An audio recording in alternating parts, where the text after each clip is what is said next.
Pero naramdaman ko na po kahapon na baka may isang dumating, so 12 plus 1 equals 13. So 12 pa rin po ngayon, ay pang-11 pa rin po.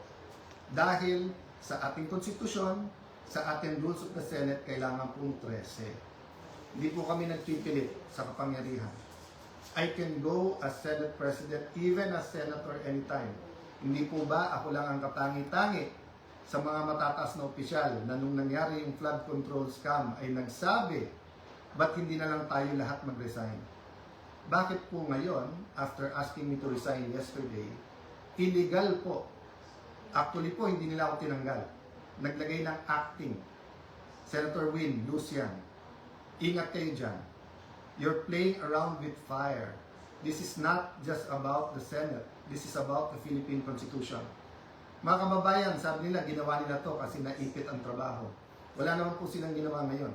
Kung hindi baguhin ang mga committee para walang Blue Ribbon committee hearing bukas, para hindi maimbitahan ang 18 Marines.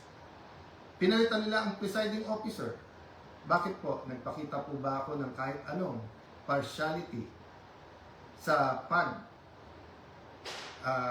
conduct or pag-usog ng impeachment court?